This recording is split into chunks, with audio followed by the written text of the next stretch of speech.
When I think of betrayal, most people imagine friends who turned their backs, lovers who walked away, or enemies who pretended to be kind until their mask slipped. But for me, betrayal did not come from the outside world, it came from the very core of my existence, from the woman who gave me life, the woman I called my mother.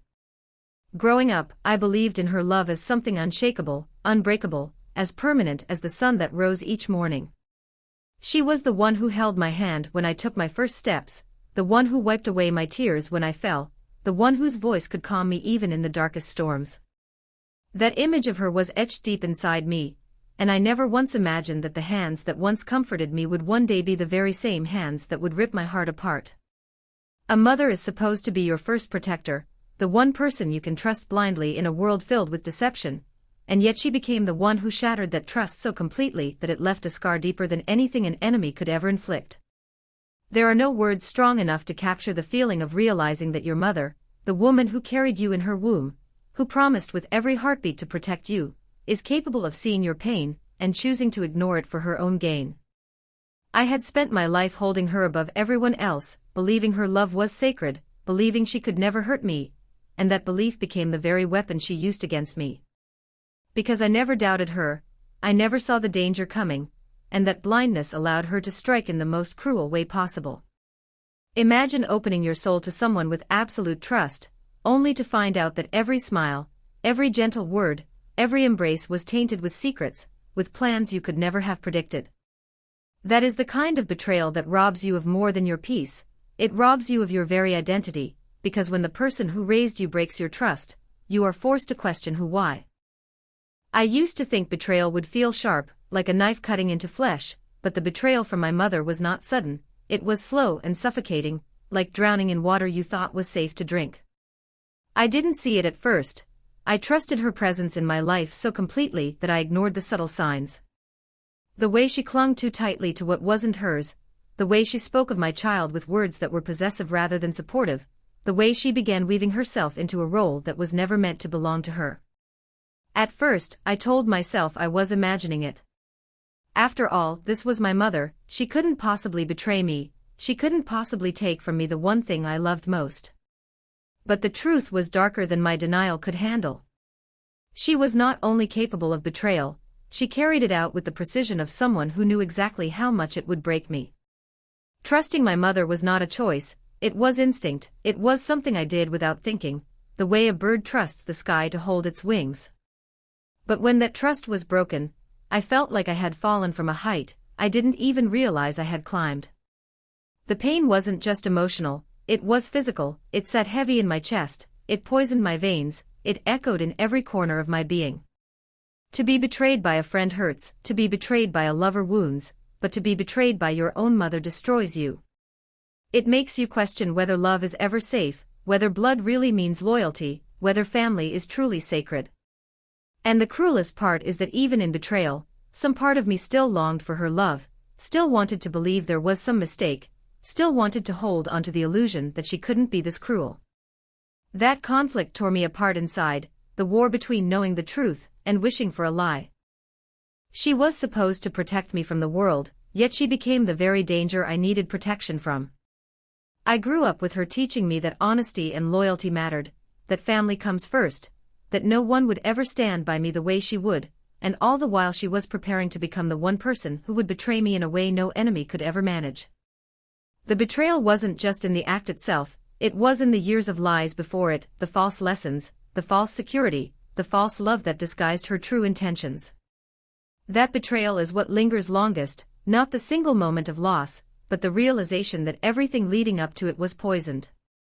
I have tried to describe the feeling of this betrayal, but even 1,000 words cannot carry the full weight of what it means to be betrayed by the woman who should have loved me beyond anyone else. It is a pain that never leaves, a wound that bleeds even when it looks healed, a memory that refuses to fade. And yet it is also the fire that burns inside me, the reminder that trust is sacred, and once broken, it can never be rebuilt in the same way again. The betrayal by my own mother, the one I trusted most, became the beginning of a story I never thought I would have to live, a story where love turned to lies, and trust turned to ashes, and I was left to pick up the pieces of a life that would never look the same again. The day my baby was stolen from my arms is etched into my memory with a clarity so cruel that I can still feel the weight of his tiny body pressed against my chest, still hear the sound of his first cries, still smell the faint sweetness of his skin. There are moments in life that pass in a blur, but that day moved in slow motion, every detail carved deep into me as though time itself wanted me to suffer by making me remember every second. I had just entered motherhood, trembling with both fear and joy, overwhelmed by the miracle I had carried within me for 9 months. I thought I was St. I trusted her presence in that room. I trusted that her hands were there to help me, to comfort me, to guide me through the storm of exhaustion and pain that childbirth leaves behind. My body was weak, but my heart was strong, beating fiercely for the little life I had just brought into the world. I remember reaching out, holding him, feeling as though nothing could harm us as long as we were together. But then, in one subtle, devastating moment, she reached too. She held him, her face soft with a smile that at first looked like pride, like joy, like a grandmother's love, but hidden beneath that smile was something darker, something I was too blind to recognize until it was too late. The day my baby was stolen did not begin with violence or struggle, it began with trust. I handed him to her willingly, believing she was there to help me rest, to give me a moment to breathe after the storm of labor. I believed her words when she told me I needed to recover, that she would watch over him, as though he were her own. I didn't see the danger in that phrase, as though he were her own. At the time, it sounded like devotion, but later it became the cruelest irony of all, because she didn't just pretend to care for him as her own, she took him and erased me from his life as though I had never existed. The hours after his birth should have been filled with the warmth of bonding, but instead they were filled with an emptiness that grew sharper with each passing moment. At first, I thought it was just fatigue, that my aching body and heavy eyes were playing tricks on me. But when I reached out to hold him again and she hesitated, when I asked for him, and her voice carried a subtle resistance, I felt the first sting of something I couldn't yet name. And then, the realization hit me with the force of 1,000 storms.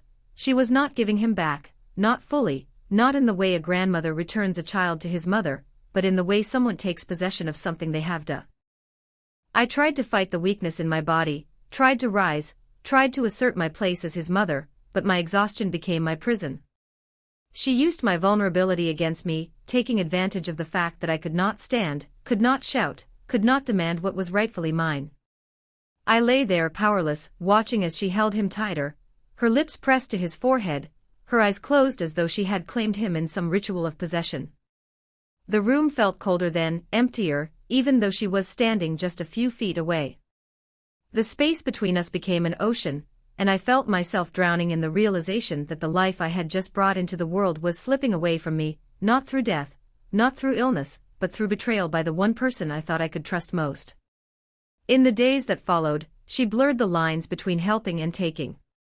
She positioned herself as the caretaker, the protector, the one who knew best, while I was cast into the shadows, treated as though my voice didn't matter, as though my exhaustion had disqualified me from my own child's life. Every time I asked to hold him, she found a reason to delay. Every time I tried to assert my role, she silenced me with authority I didn't even know she believed she had. And little by little, I realized that the arms that had once comforted me as a child were now the very prison that held my baby hostage. There are no words to describe the agony of watching your baby look into another woman's eyes and see her as the center of his world, especially when that woman is your mother. Every coo, every laugh, every sleepy sigh that should have been mine was stolen in front of me, and I was forced to live as a shadow in the life I had created. It wasn't just the physical act of her holding him that cut me, it was the emotional theft, the way she spoke of him as hers, the way she corrected people when they called me the mother, the way she carried herself as though she had rewritten The day my baby was stolen wasn't just one moment, it was the beginning of 1,000 smaller thefts that followed. It was every night I lay awake listening to his cries, but being told to stay in bed. It was every morning I woke to find her rocking him, whispering to him, teaching him to see her as the constant in his life while I was painted as fragile, unfit, too weak to be what I already was, his mother. It was a slow, deliberate erasure of my identity, and each time I reached out to hold him, it felt like I was fighting not just for his arms around me but for my very place in his world. That day never ended for me. It plays over and over in my mind, the moment I placed him into her arms, trusting, believing, and the moment I realized I would not get him back in the same way again. That was the day I lost more than a child. I lost the illusion that family means safety. I lost the belief that love from a mother is pure. I lost the life I had dreamed of when I first felt him kick inside me. That was the day when the bond one thought could never be broken was shattered forever, and I was left staring at the pieces, knowing that something sacred had been stolen from me in a way I could never undo. Living in silence while she played the role of mother was a punishment worse than any prison, because it was not chains or walls that held me captive but the manipulation of the woman who had once cradled me in her arms. The silence was not chosen, it was forced upon me, pressed into my throat until my voice became a ghost I could no longer summon.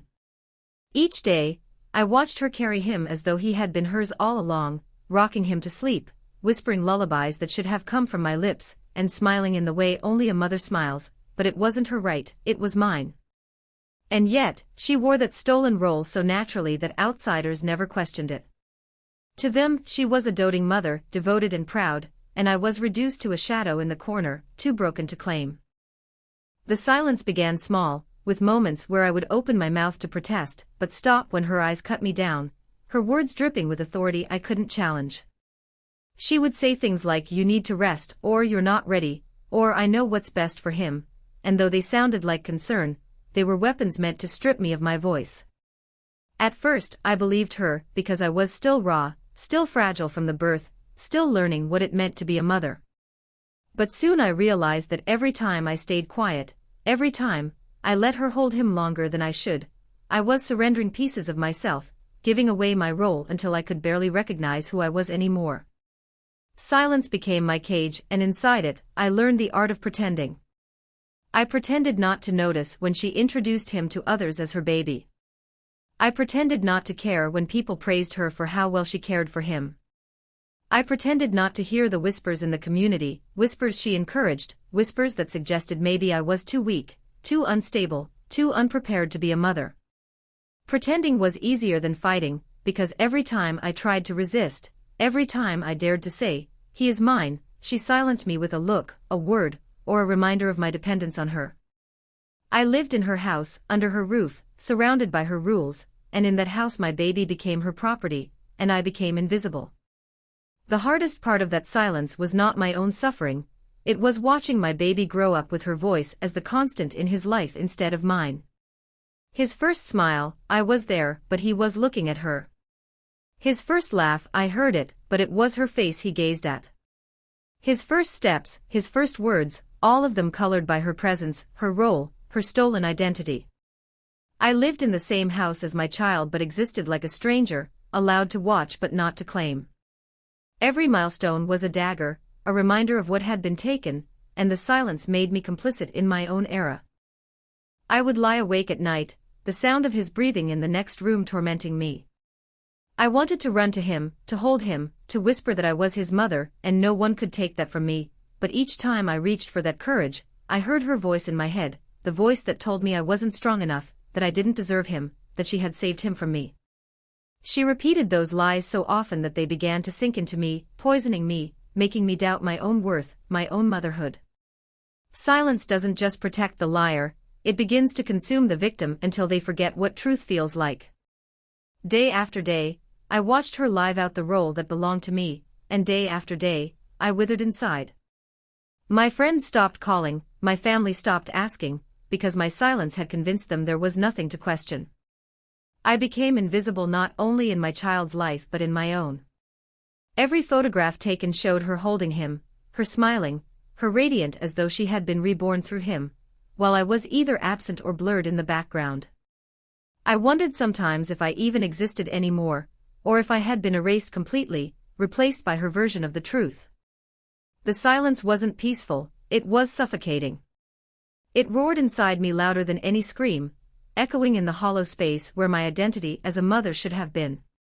It was in every heartbeat, every breath, every moment of watching my child call her name instead of mine. It stripped me of dignity, of power, of the very essence of who I was meant to be. And yet, I kept enduring it because I didn't know how to break free. She had built the silence around me like walls of glass, transparent enough to let me see what I had lost, but unbreakable enough that I could never reach through to take it back. I lived that way for months, maybe years, time blurring together in the haze of stolen moments and muted cries. My silence became both my punishment and my weapon, a strange companion I hated but could not abandon. I carried it like a stone in my chest, heavy and unrelenting, until I almost forgot what it felt like to have a voice at all. And through it all, she thrived, basking in the stolen role, building her identity on the ashes of mine, playing mother while I stood by, broken and voiceless, watching my own life unravel in front of me, powerless to stop it. My pain turning into rage, my grief into fire was not an instant transformation but a slow, searing process, like embers beneath ashes that refused to die out, glowing hotter with every breath I took.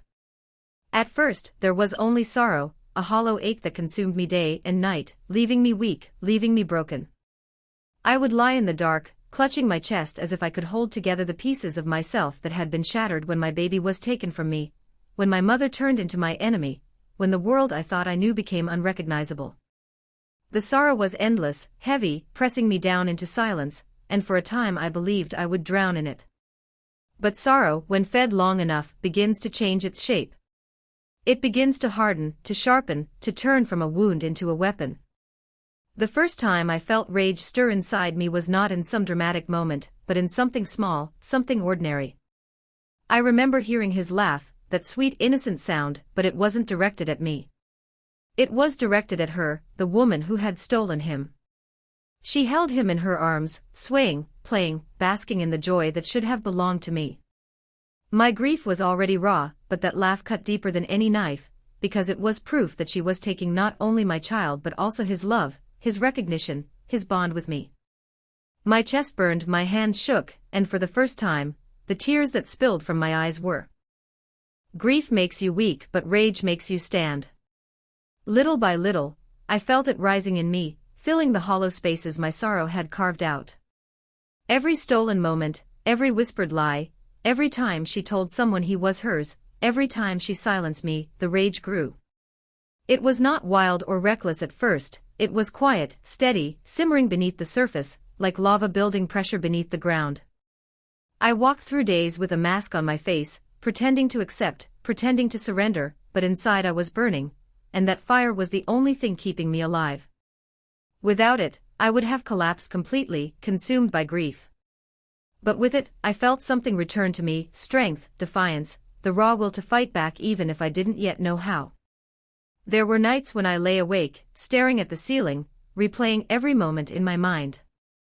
The way she first took him, the way she held him tighter when I asked for him back, the way she introduced him as her own child in front of others. Those memories stung like open wounds, but as I replayed them, my sorrow no longer drowned me, it fueled me. Each recollection was like striking a match, each thought igniting another flame inside me. I stopped asking myself why she did it, stopped begging the universe for answers, stopped pleading for fairness. Instead, I started whispering to myself that I would not let this end here, that one day I would reclaim what was mine, that my silence would not last forever.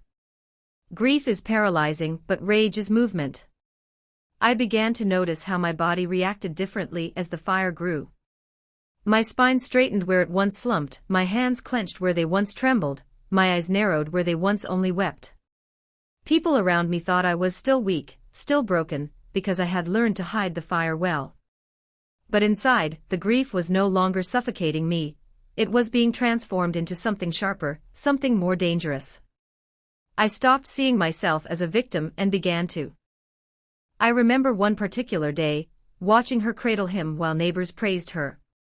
They said she looked radiant, that motherhood suited her, and I stood there invisible, erased, while she absorbed their admiration.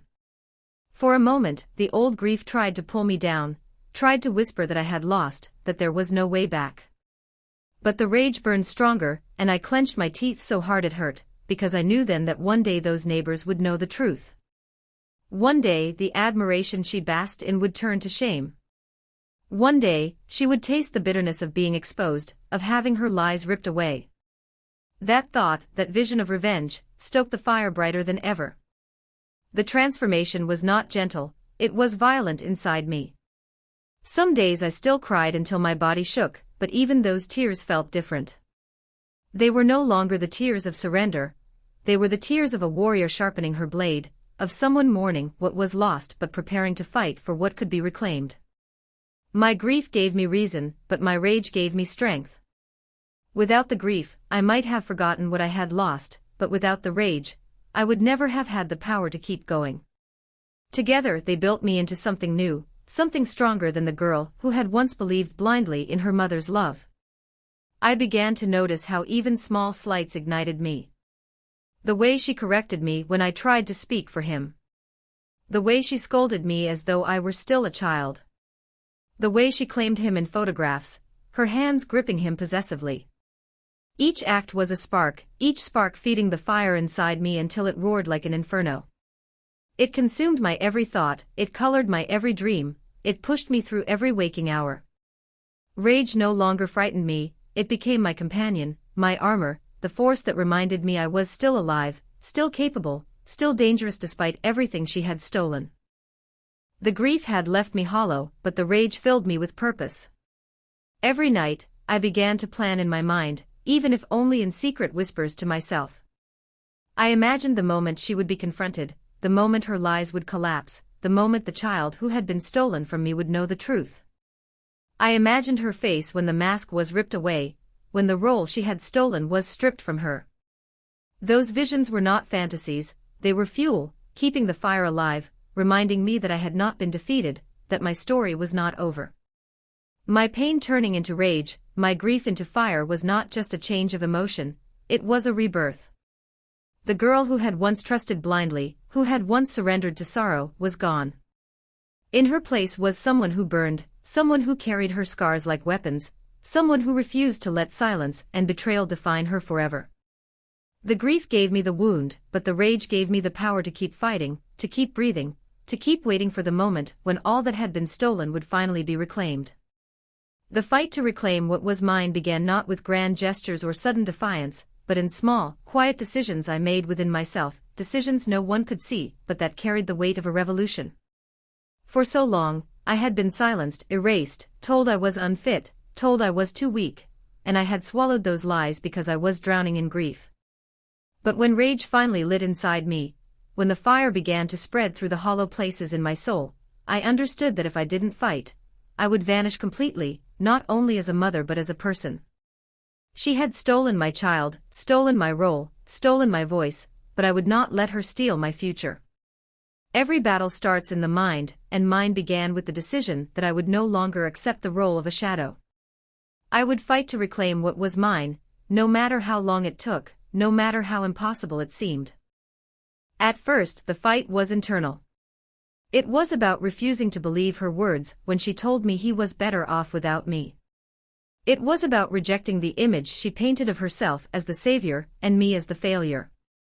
I had to look in the mirror and see not the broken girl she wanted me to see, but the mother I truly was, the one who had carried him for 9 months, who had felt his heartbeat before anyone else, who had brought him into this world through blood, pain, and love.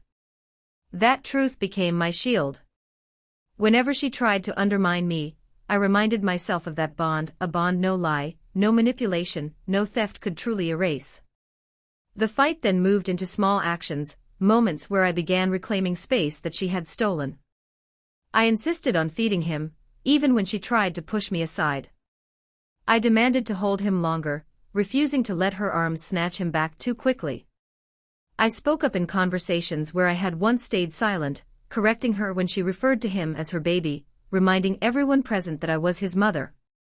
These moments may have looked small to outsiders, but to me they were victories, cracks in the walls she had built around me, evidence that her control was not absolute. Each time I resisted, I grew stronger, and each time I grew stronger, her mask slipped a little more. But the fight was not just about actions, it was about endurance. There were days when the exhaustion nearly broke me again, when her dominance seemed too overwhelming, when my child looked at her instead of me, and my heart shattered all over again. But even in those moments, I refused to give up. I reminded myself that battles are not won in a single strike, they are won through persistence, through resilience, through the refusal to surrender. My love for him became the fuel that carried me through each setback. She had stolen time, stolen memories, stolen firsts that could never be replaced, but I swore she would not steal everything. As the fight deepened, I began to think beyond survival and toward strategy. Rage without direction is chaos, but rage sharpened into purpose is a weapon.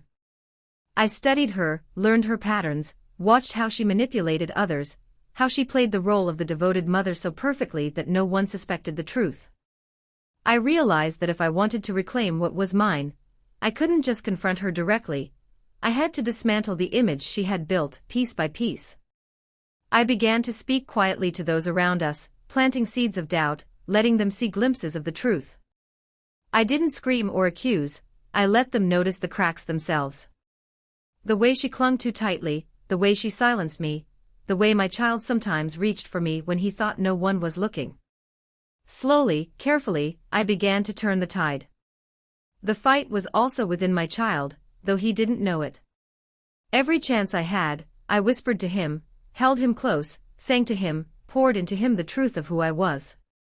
He was too young to understand words, but love has a language beyond speech, and I spoke it to him every time our eyes met, every time I kissed his forehead, every time I cradled him against my chest.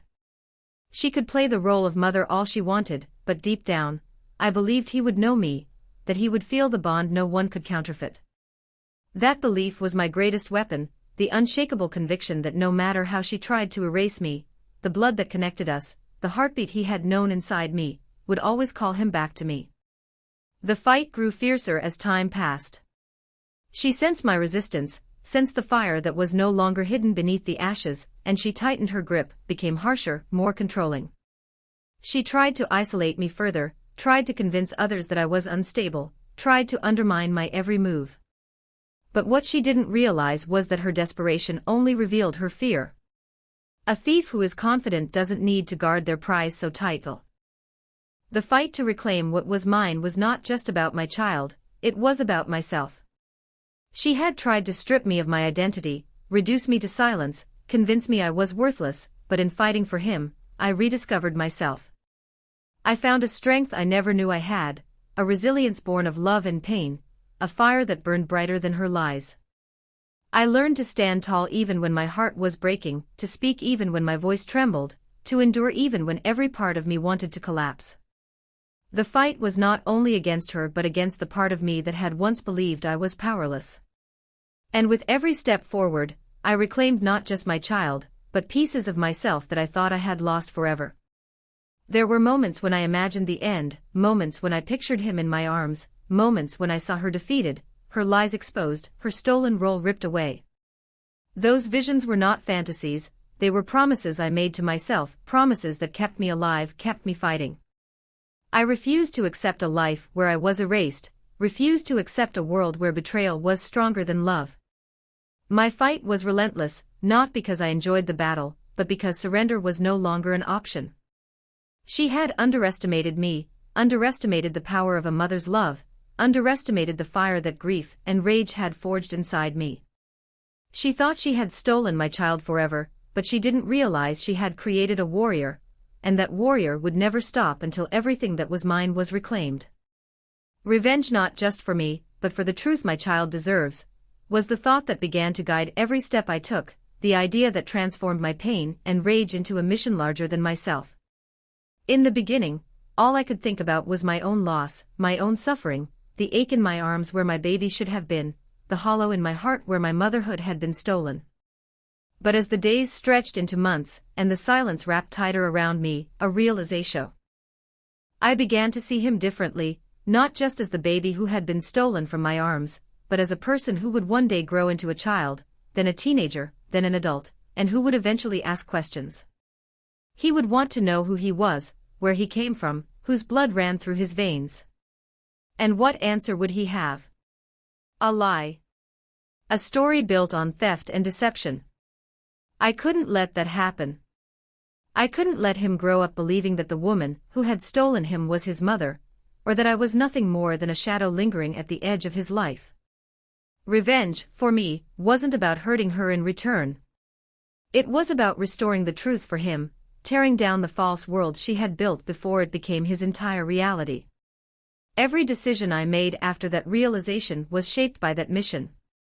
Even on the days when I felt weak, when the rage flickered and the grief returned like a heavy tide, I would whisper to myself that he deserved to know the truth. He deserved to know me. He deserved to be raised in love that was real, not stolen. That thought gave me strength where none existed, gave me a reason to rise when I wanted to stay down, gave me a focus when my anger threatened to consume me. My revenge would not be loud or reckless. It would be patient, deliberate, precise. It would be the kind of revenge that didn't just satisfy my wounds but healed his life. I began to collect evidence in my mind, moments, patterns, details of her manipulation. I paid attention to the lies she told to others, the way she introduced him, the documents she forged, the stories she spun. I didn't rush. I didn't confront her every time she crossed a line. I held my fire and built my case silently, because I understood now that this was bigger than a fight between two women.